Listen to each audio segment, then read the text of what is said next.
So you now have Berlin, the capital city of the largest economy in Europe. Their airport, in total, has less passengers than Dublin Airport, the capital city of one of the smallest economies in Europe. So we're now saying we've got these 350 aircraft. Where are they likely to go? And at the moment, the sign is up in Germany to say, we don't want any of those aircraft. Eddie Wilson, CEO of Ryanair, the Irish low-cost airline. Can you talk us through some of the challenges that the airline is facing here in Germany? Well, it's not just what Ryanair is saying, it's what actually has played out post-COVID.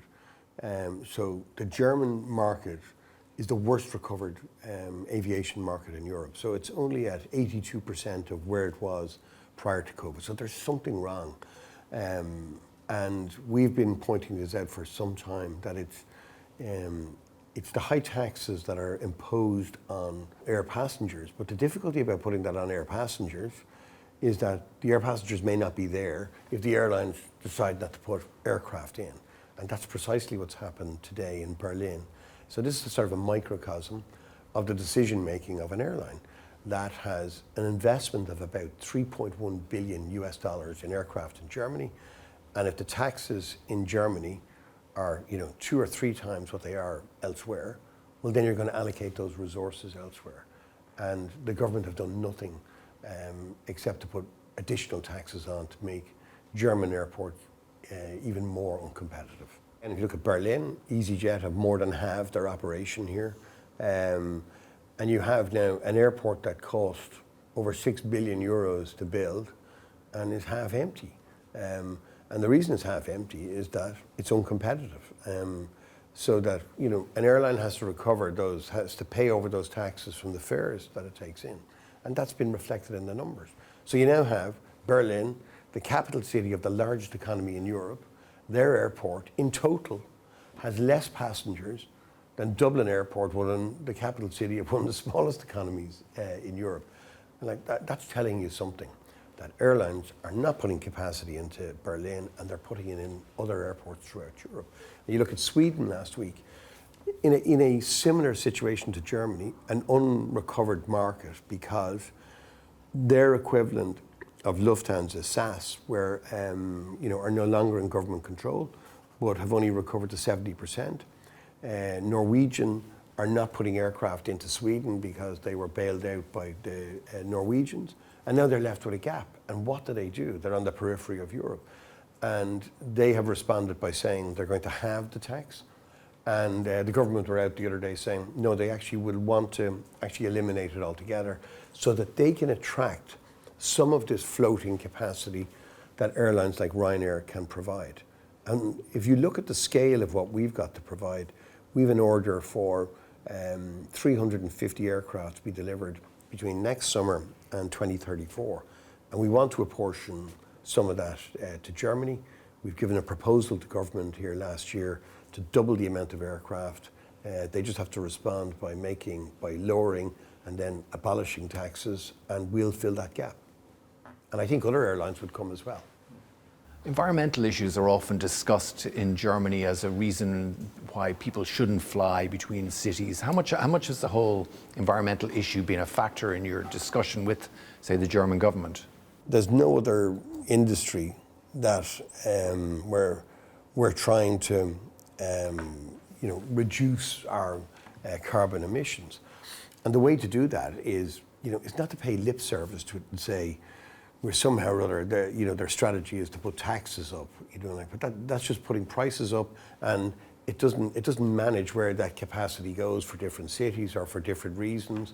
And presumably, if it was a green agenda, you'd want to do what's necessary, but there's no coherent policy. But like Ryanair invests in the newest aircraft, like the latest aircraft we have compared to the next generation aircraft, have 50% less noise, they burn 20% less fuel, and they carry 20% more passengers. And airline travel is not discretionary. People tend to think of it as being, people wake up in the morning and think, I'm just going to go somewhere. They don't. It actually grows economies, and if we're trying to get our carbon footprint down, that's the way to do it. By, if they took environmental taxes and put it into the production of sustainable aviation fuel, well then that would be something. But we're not going to get rid of, it's naive to think we're going to get rid of airline travel for anything over 800, 1,000 kilometres, where people have got to be able to get back in one day if they're doing business, or people just don't have the holidays or the time off. Some people do, but like we compete with trains. We've no difficulty doing that. We don't have any domestic services in Germany. In places like Spain, we don't have flights from Madrid to Malaga. It's served by a high-speed train. Back in Ireland, we used to have flights between Dublin and Cork, but then, when the motorway came along, that meant that we couldn't compete with that. So we've no difficulty competing with it. But you have to have some sort of joined up policy. And taxes, if you just make airline travel more expensive, it's just the people with more money get to travel, and the people who don't have so much money don't get to travel. And there's lots of reasons to travel. In terms of aircraft supply, there's been a few. There's obviously Boeing has had its difficulties over the last couple of years. Is there any signs? Do you feel that those issues are now? Yeah, well, it's not just Boeing. It's both Boeing and Airbus, because if you look at this summer, Boeing weren't delivering on time, and Airbus, because of the Pratt & Whitney engine issue, a lot of those aircraft were grounded, which meant that there was a constraint in supply across both of those manufacturers. Both of those manufacturers are full way out into 2030, 2031. So there's no new capacity coming into the market. So that limited capacity, that's why today is so pertinent for Germany and for German cities and airports outside of Frankfurt and Munich, because that limited supply is now being closed to Germany, because they're putting up a sign to say, we're not open for business, we're not competitive for whatever reason, and that investment will go elsewhere. But on the Boeing issue in particular, specifically, yeah, they've had their difficulties, but we would see their difficulties as being management and manufacturing, and they had their difficulties coming back out of COVID. They lost a lot of their workforce, and then the Alaska issue set them back hugely in terms of the constraints put on them by the FAA on what they could produce. So that if you don't produce enough aircraft, less come out the other end, and we didn't get all of our deliveries. So we had 20 less aircraft this summer than we would have hoped to have. But I think they have a new management in place, and I think gradually those manufacturing issues are going to be ironed out. I mean, it just needs time. I mean, they've been making airplanes for a long, long time, and this interruption has, hasn't helped them. But I think they're on a path out of that, and we would like to think that we're going to get all of our deliveries next summer, which is approximately 50 aircraft. So we're keeping the pressure on them, but it's a very close-in thing. The aircraft that arrived on Monday, I think we 2 aircraft that arrived on Monday, which yesterday actually, two aircraft that would have arrived into our fleet yesterday. And the question is what day they arrive on, because we put them into service pretty much straight away. But they have to arrive in time, otherwise you're going to cancel the schedule and put people on different flights.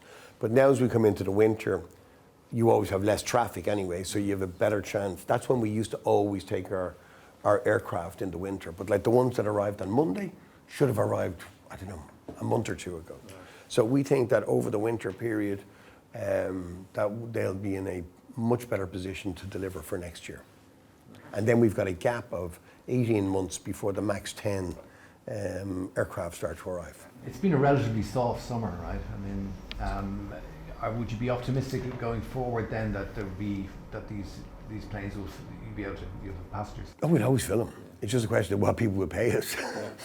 Our model is always, if you've got the lowest costs in the industry, that's reflected in the lowest fares. And we hit our load factor targets, even if we don't get to the fares that we would have expected. Look, we've had 2 years of growing fares, and like we did our results presentation there for our Q1, and we don't give any update on fares throughout the summer. Like we'll do that at the half year. But like everybody knows, what we said was that consumers were more picky, and not just in our industry. You saw everything from fast food to drink suppliers to hotel suppliers. Anything that's customer facing, people have just got a bit more selective and haven't had as much money because of inflationary pressures. And if you look at what's happened, like we would have had airfares grow over the last 2 years while we were growing volumes. You know, that doesn't happen. You can't go on like that. That can't go on forever. But certainly, you know, there is a softening in consumer sentiment there, not just against airlines, but generally out there. I mean, the long haul people are having difficulties filling the, you know, their business class with business travelers.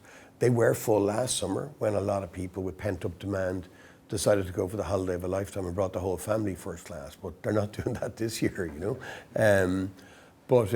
Yeah, I mean, but like this industry goes in cycles, so we don't overly worry about these things. I think our competitors should be worrying about that, because if you've got the lowest cost, we'll fill, and we'll have the lowest fares, and that puts even more pressure on competitors. There's one thing I want to circle back a little bit to Germany. You broke it down there about how about security charges, things like that, which are normally covered by your airline charge, your airport charges. Yeah, I mean, it doesn't come up in other countries. And now it's almost 10 euros, and it's going to go to 15 euros. 15 euros to have your bag scanned. I mean, you know, you would expect it to cook a meal for you as well as it came out the other side of the scanning machine. I mean, it is incredible. I mean, I put the numbers up there earlier. The published charges at some German airports are almost 60 euros. And our average fare in our last full year accounts, not our Q1s, but the last full year, was just short of 50 euros. So, you know, people have to understand that when they arrive at an airport, that before we pay for the people to load your bags, you know, and guide the aircraft and check in your bag and all that, we have to pay for the aircraft, we have to pay for the staff, we have to pay for the fuel and all the other ancillary charges. But it costs you over 60 euros as a consumer to walk through Frankfurt Airport. I just think that's incredible. Just to walk through the bloody building, you know, and through security, that's what it costs. And that is off the wall. And that's been reflected in places like, not necessarily in Frankfurt where we left, and we left for a very good reason. We got a great German offer at that time from Fraport, which was they wanted more passengers at higher charges, you know, which was their response. And they're quite happy to sit there and leave that terminal wrapped up with no passengers in it, and hope that somebody's going to come along at some stage, rather than actually lowering charges and bringing more volume. But anyway, leave that aside. If you take other airports like Dusseldorf and, you know, the center of the German industrial base here, they're only 70% recovered from pre-COVID. Stuttgart, the home of the German car industry, is less than 70% recovered. So there were lots of people who came to Stuttgart, and they are not coming anymore, and they don't have those direct connections, and that's going to have a knock-on effect as to how accessible cities like that are. And the only answer the government can do is to put up even more hurdles to stop airlines investing. Why would you invest with rising costs when other countries are actually taking away taxes and lowering costs? The only variable cost in our business are airports and the taxes that are associated with them. So the aircraft we buy centrally, so it's the same cost for me if we put the aircraft in Berlin or we put it in Banja Luka. It doesn't make any difference, okay? If fuel is the same, no matter where because we hedge fuel. So most of the costs in the business are exactly the same. So they don't determine what location you go to, other than where do you think you might be able to get more higher fares there, higher revenue. But certainly the biggest variable costs are airports and those associated taxes, because they must be incorporated in your overall cost base. And here they've risen exponentially. Whereas in most other countries, they've either stayed still or there's incentives to put in more passengers. Like if Brandenburg is half empty, and it's the same cost for the people who supply the radar, who supply the security, who supply all those fixed costs around the airport, The way to do it is to incentivize people to put extra traffic in. And if you put extra traffic in and give them a discount, then those people will spend more in the shops, they'll spend more in the car parking, and then the airport has a better chance of recovering its cost.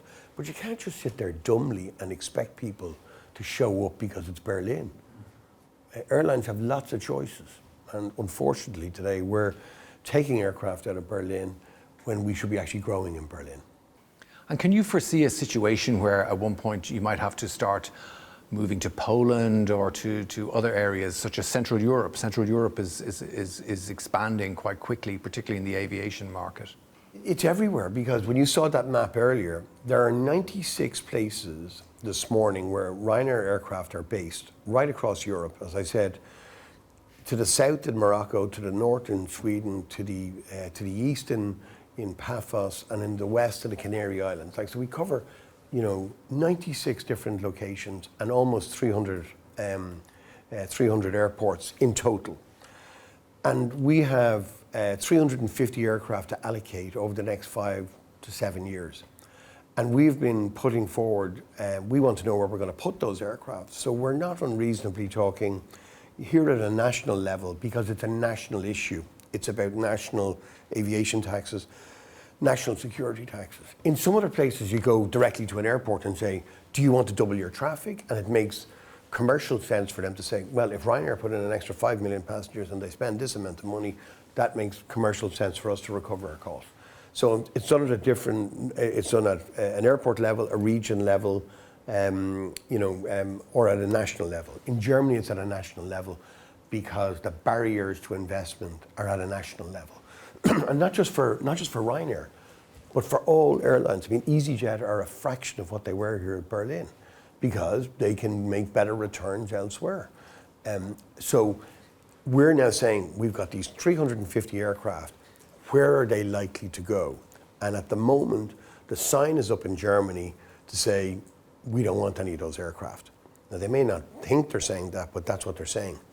And we're growing we've grown spectacularly in Italy, in Spain, in UK, in Morocco, and we are gradually working, our way to see where we're going to fill out that white space. Now, it'll come over a number of years, but beyond next summer, there's no more growth for Ryanair for a period of about 18 months. But in Germany, it's all bad news. It's going to be reductions in Germany. We're going to be talking to all our other German bases over the next number of weeks. And we're trying to finalize negotiations. And some of those smaller airports have done exceptionally well because they don't have big government behind them. And they've had to deal with a very challenging environment where they were left to fend for themselves, where they didn't get a cent from the German government during the COVID recovery, and now have imposed all the costs on the airport. And on the other hand, they bailed out Lufthansa for 11 billion. So those airports are fighting for their survival. And some of them we know very, very well, and we're working with them. And hopefully in some of those we may actually grow, right? If they can come up with ways to make themselves more competitive. But unfortunately, there will be some other airports that will take the approach of Berlin where nothing we can do, and they will have less traffic.